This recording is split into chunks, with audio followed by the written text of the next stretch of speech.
There is no doubt that we say this, and I am quoting Professor De Silva in this connection. This is about Sri Lanka. Then I go to Indonesia. Another scholar I am calling is, Indonesian scholars must have known him, is Professor A.B. Lapian.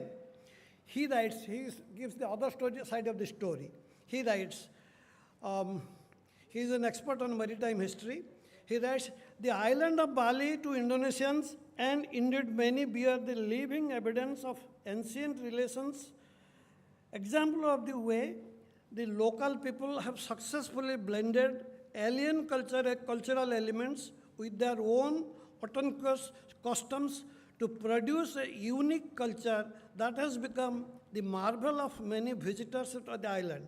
According to him, most studies have been dealt with problems of Indianization and Hinduization, whereas other matters have escaped the attention of the scholars, at least till recent times. Indonesia being a country of islands, island groups, he says, you claim, according to him, that we claim that since we have a long coastline, the people of Kolinga were good seafarers. He says Indonesian, all the countries are islands. The only medium of transport from one island to another was water. So from the very beginning, we were conversant with water transport.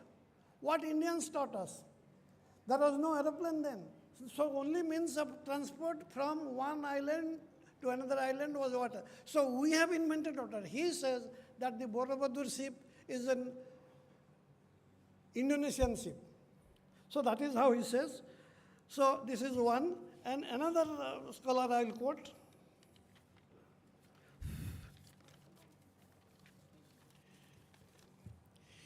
This second scholar from same Indonesia I am giving because he has spoken on language. We have a lot of discussion in the inaugural session about language. I also feel that language was also an important factor of interaction. As all of you know, Odia has become now a classical language, and in establishing Odia as a classical language, I was a part of it, we tried to trace its origin, how far back we can go. And in that case, we came across Odia language being used in other countries outside India. So that is how we established this authenticity. He says, he supports me, he supports that Odia has impacted the language of Java. He says that. According to IGP Falangudi, another Indonesian scholar, the language of Indonesia, which is also now the national language of Malaysia and Singapore, is the Bhasa. And Bhasa, as you know, is a Sanskrit word. This is primarily based on Sanskrit word, but is not indebted most to Arabic, Persian, or even European languages. So you find Muslims and Christians having Hindu names in Indonesia, but there are different dialects and scripts for different provinces, especially for Bali and Java. Javanese sounds much like Odia, ending with O, but not the Balinese. So he says this language similarity that we have used in establishing our linkage.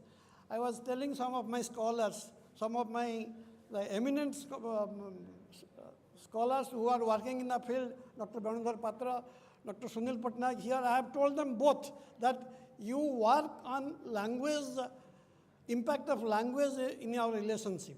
This is how it is. We get it from an Indonesian source. Now, I leave it to them to carry on the work. So with these opening remarks, I'm sure Professor Dr. Sheila Tripathi and other scholars, they will give papers. The rest of my talk, I will give it in the concluding remarks. Thank you.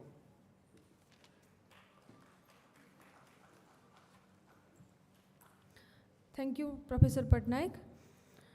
I now request our first panelist, Dr. Bachchan Kumar, ex-consultant Southeast Asian Study, IGNCA, for his talk on the broader theme of our panel, Historiography of India and Southeast Asia with special reference to Kalinga, the Indianization process.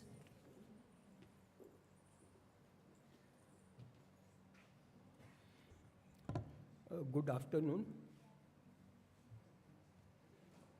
The chairperson of this session, Professor Amir Kumar Pattnaik, Dr. Sheila Tripathi, moderator of this session, Dr. Neha Sharma, galaxies of scholars who are present here.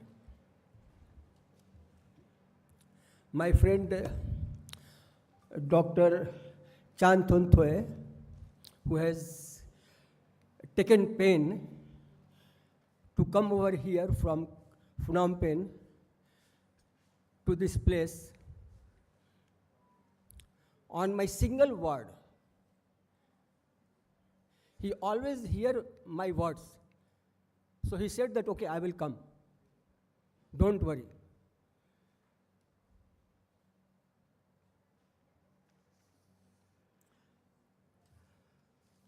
And I'm thankful to Professor Upendra Padhi ji, who contacted me on phone and said that we are going to organize one conference, will you help me?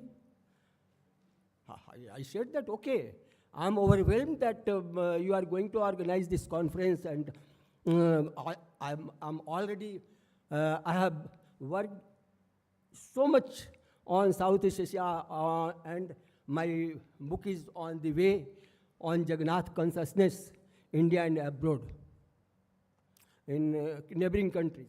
So it has already come out. So many things are spoken here. Our chief guest said that there are so many words we have already done about actist policy, lookist policy, actist policy, and now attractist policy. But we have left, what we have left? That people to people contact we have left. And this is very need of the day, that people to people contact is very necessary, and without it we will not reach to Southeast Asia. We will say so many things that our culture is there, spread over there and all that. They have already known, and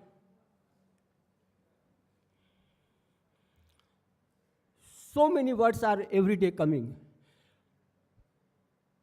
People from ICCR are deputed to the Southeast Asian countries. But I'm sorry to say that they don't write even a single word. They will not present a paper on Southeast Asia. There is no book on Southeast Asia after Professor Sades on Internalized States of Southeast Asia and D.G. Hall History of Southeast Asia. And we are talking so many words that Southeast Asia is here and all that, and our culture has already diffused and all that. Anyway, my submission is, first of all, my submission is here that I'm very selfish person. First, before presenting my paper, I will request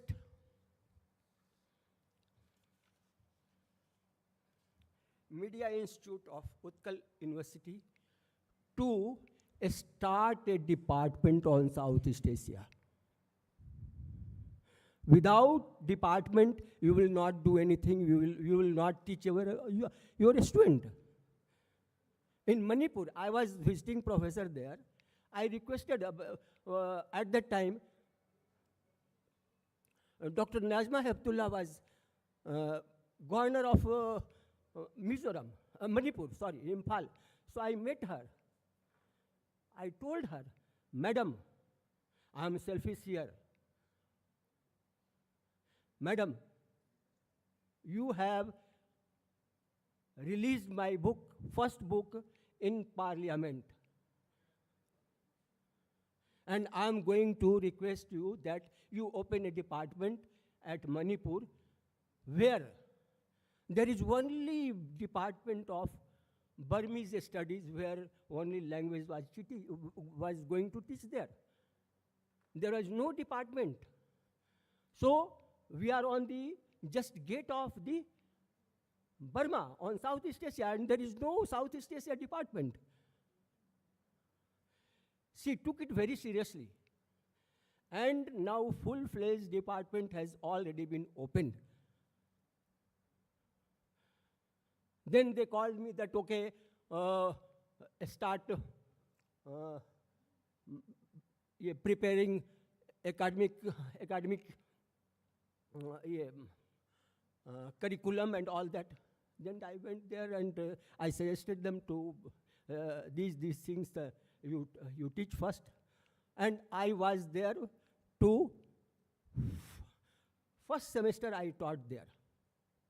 Anyway, now I am coming. I have already my submission, full submission to Utkal University to open a department so that we will leave this place, but younger should be allowed to do work, to study Southeast Asia so that our study could be continued.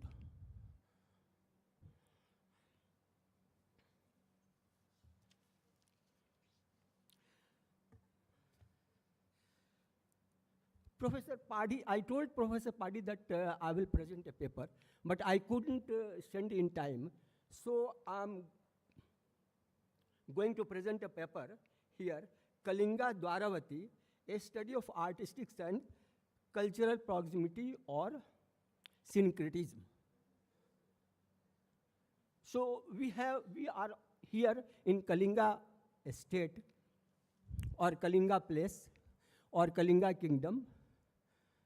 So I'm not going to speak about Kalinga, but I will speak about Dwaravati kingdom in Thailand. Before coming to the subject, I will say what is Indianization? What Indianization means? We lost everything. Even our foreign invasion and all that. Britishers come and ruled. We forget our brothers and sisters. You see, Shiva ruled by worshipping Shiva. People of Vietnam, central Vietnam, they ruled for 1,000 years in the name of Shiva. They worshipped Shiva and they successfully ruled for 1,000 years. Who was that? Bhadravarman. Bhadravarman in the last 4th century of AD, Bhadravarman erected mission, temples. From there, he ruled for 1,000 years, successful ruled. And we have lost Bhadra Shiva. Do you know Bhadra Shiva?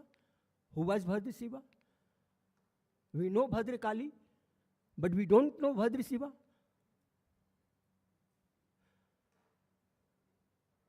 So this is the thing. So Dwaravati, what Dwaravati was?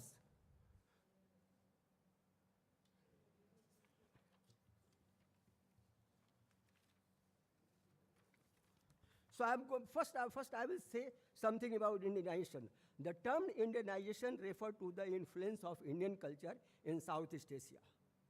As Southeast Asia shared a strong political and cultural relationship with India, many Brahmins and Vaishya traders came to Southeast Asia through the Mekong Delta area. Indian traders through land and sea routes, bringing bringing trading goods and Indian cultural elements such as Hinduism and Sanskrit language.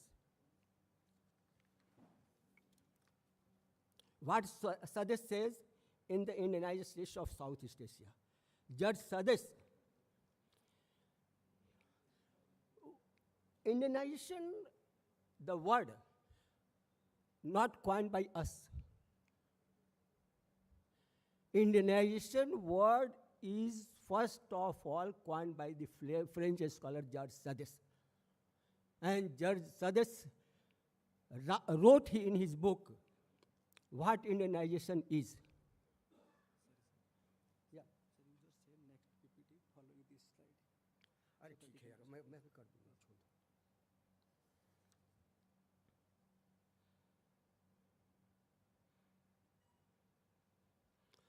So in his book, it was French. It was written in French. Histoire ancienne de tout etit Hinduise the extreme Orient. He understands Indianization, the peaceful propagation of Indian culture to Southeast Asia that began in early century of the Christian era. In course of Indianization, Sanskrit language played a media of propagation of Indian culture. I must say something about Professor Sades. Professor Sades, at the age of, I have heard about Professor Sades, I have heard about him that when he was at the age of 17, he spoke verbatim Sanskrit language. And after that, so many inscriptions spread over whole Cambodia. He collected more than 1,000 inscriptions written in Khmer, Sanskrit, and all neighboring areas like Thai, Mon Khmer, all that. So he collected and he collected and documented all these Sanskrit inscriptions in 6 volumes. We have so many scholars. Nobody has mentioned about it.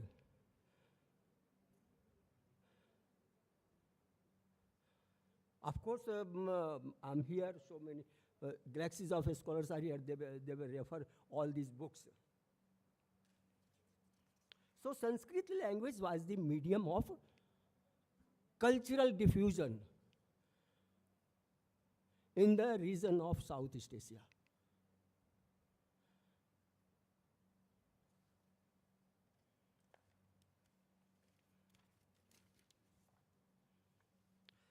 The Indian conception of state, concepts of kingship, the philosophical teaching, the cosmology, mythology, the great epics, the Ramayana, Mahabharata, Purana, including Dharma Shastras, spread to Southeast Asia through media of Sanskrit language.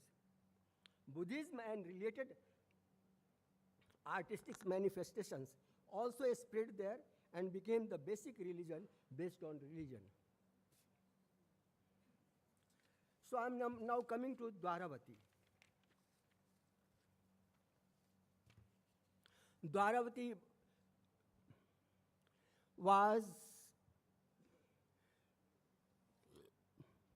came into existence around 7th century AD. So its name is already from Dwarka and all that. People say that this is the meaning of gate, Dwar. And this is taken from that because there was a great gate at the center of the kingdom. So that's why it was called Dwarka. But it is taken from the word Dwarka. And we should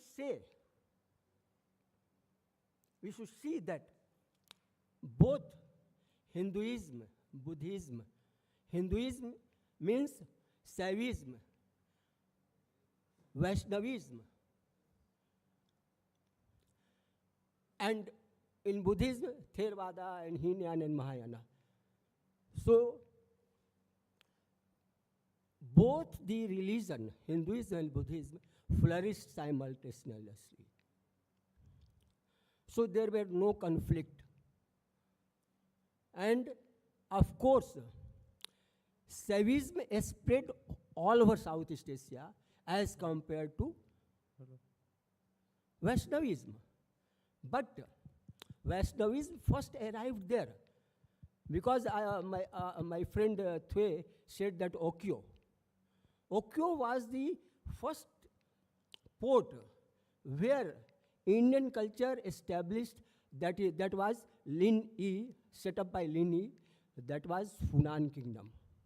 And it flourished from the 1st century AD to 5th or 6th century AD. Then Chengla came, then Angkor Kingdom came into existence, and a number of architectural monuments were constructed, built up. Even you will see Angkor Wat, built by Suryavarman II.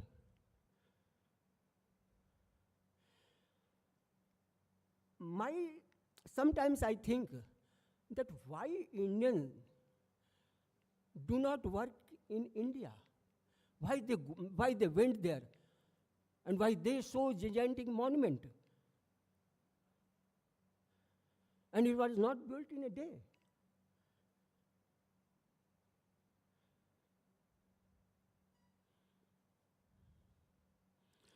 So, I'm not going to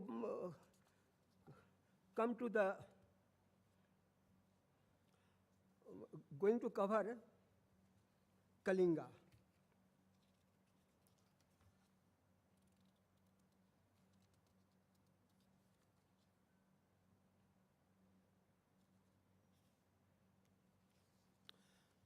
Kalinga was very famous in Southeast Asia. In Indonesia, Java. Kling people. Kling people means Indian. Refers to Indian, not only to in Indonesia, Java. But this word was spread throughout Southeast Asia. Kling people. So Indians everywhere were prominent. They did work. They did they taught their artistics and philosophy, culture, architectural pattern, and all that.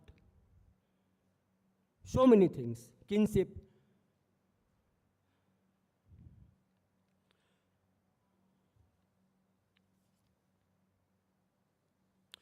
Dwaravati kingdom, this slide, first slide.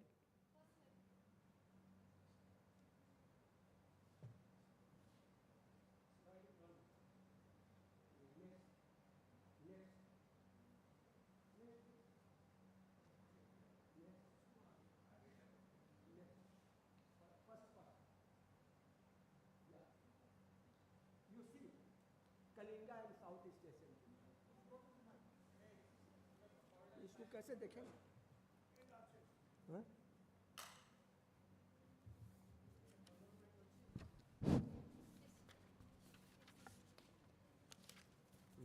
Yeah.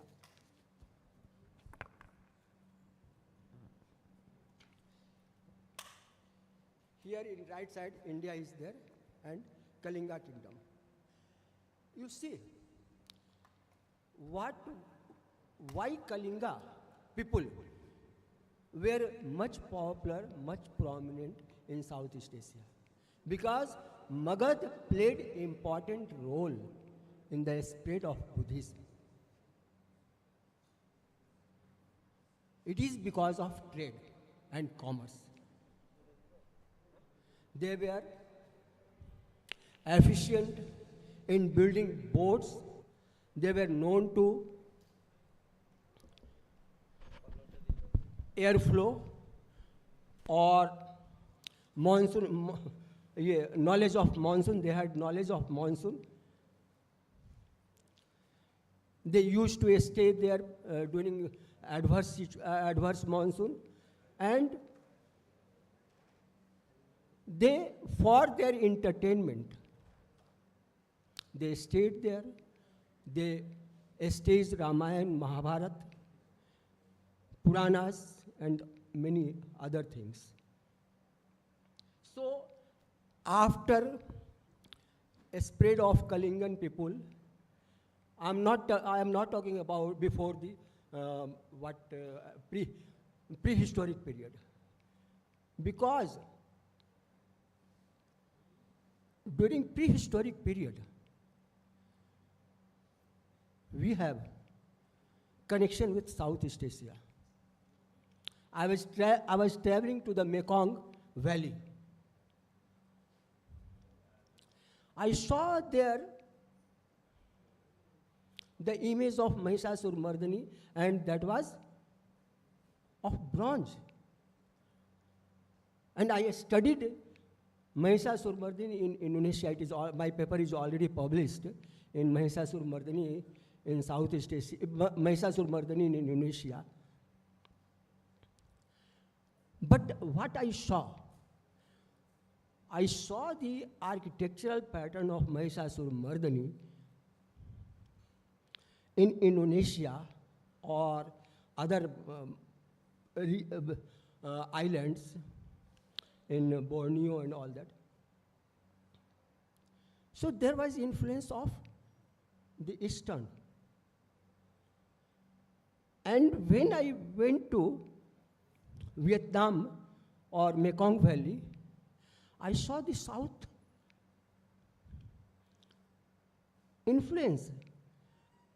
Mahishasur-Mardani, it was all when I visited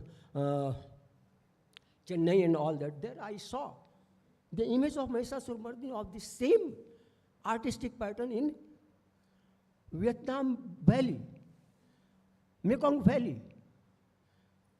So we cannot say that Indian culture penetrated or diffused from only one place.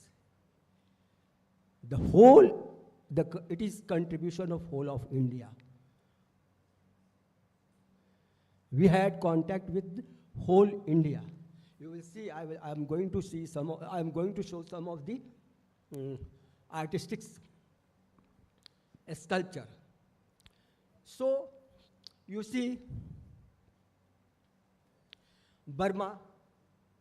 in Burma, Pagan period was there, but it was after the expansion of Thai people.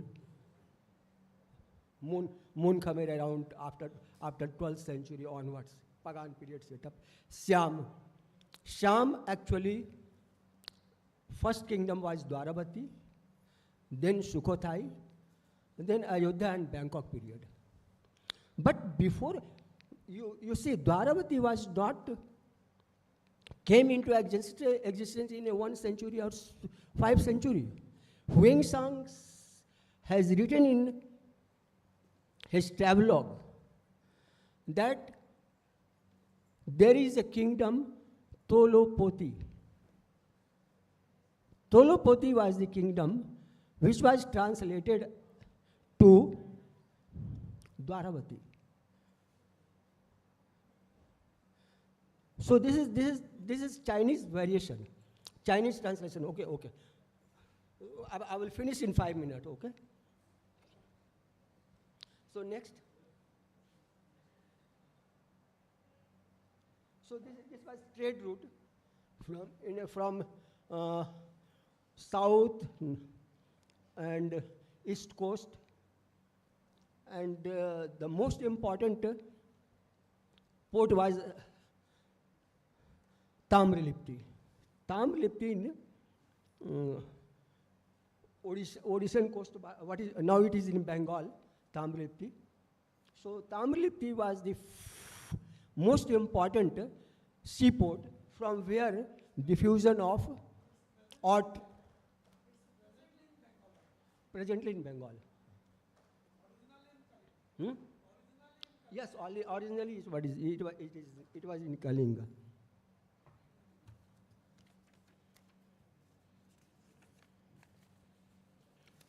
So now come to a spread of Dwaravati kingdom. Next. Yeah. Dwaravati art is a form of artistic work made by the Mon people of Thailand. Mon are spread over present Thailand and Burma, Myanmar. Next. Yeah, this is the whole extension of spread of Dwaravati kingdom. The center was Nakhon Pathom and Yuthong. Yuthong was the first capital. Later it was, from there it came to Nakhon Pathom, means first city of Thailand. Nakhon Pathom. Pathom means first. Next.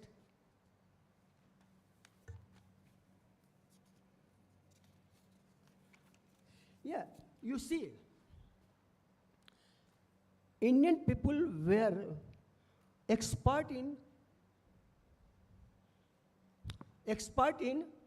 building building ships. So it is the relief of Borobudur, where Kolandia ship is depicted. This is Kolandia ship. You see how it was developed. Next. Yeah, this is the Buddha image of 4th century AD. This bronze image is found everywhere in Southeast Asia, and all of them belonging to 4th century AD. But it is astonished why it is everywhere. So in 4th century AD, people taking the image for safe journey, because there were so many periods and all that, so many hazards were there to going towards Southeast Asia. So for the safe journey, such images were taken by the travelers or traders. Next.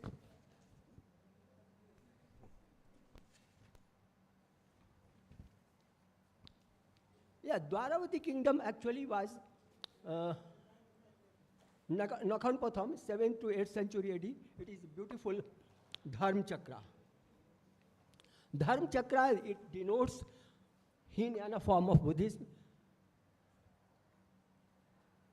It is beautifully carved Dharm Chakra. It is found in Nakhon Pathom. Next, this is also discovered from Nakhon Pathom, and you see there is a deer on the base of the chakra.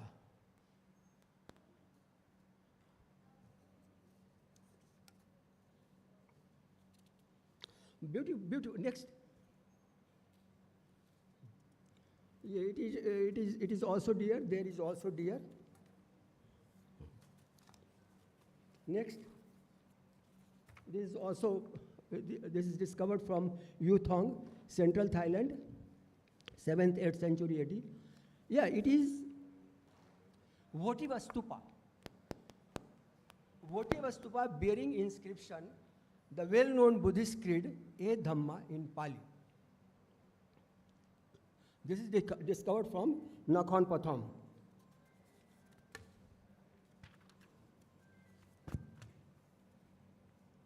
This is next. This is a sandstone tablet of Buddha in Sarnath style. This is found from Sa in Surat Thani province. So I have some of the Buddha images. Next. Yeah, it is first Buddha sermon during Dwarapati period. It is found in Nakhon Pathom, a stone image. This is a standing Mudra, Vitarak Mudra.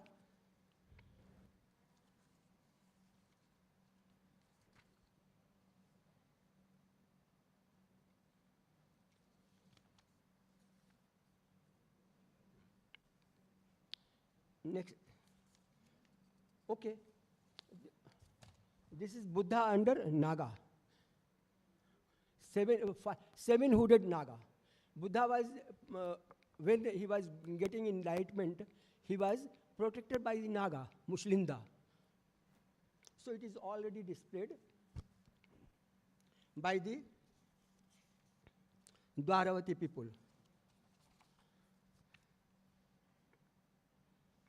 Same Mushlinda.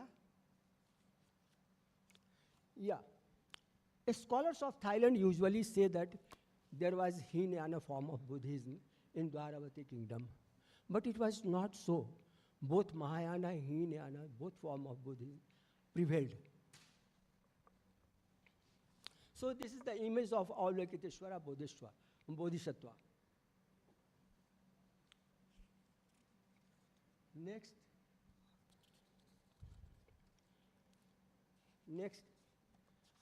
All Buddha images. You see,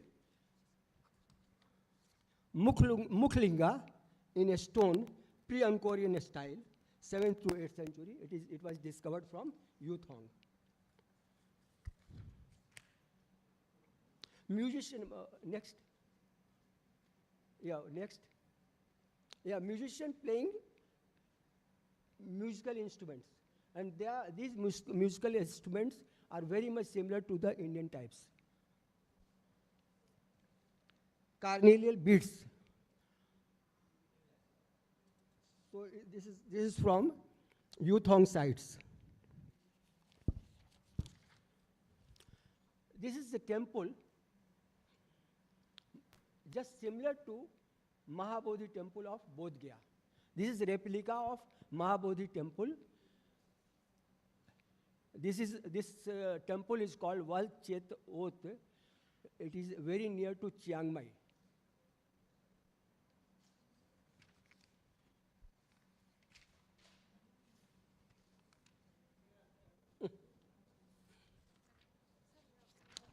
Okay, finish.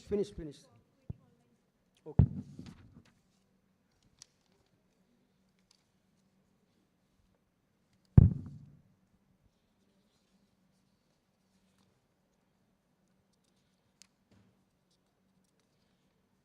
So most of the things I have already written in my paper.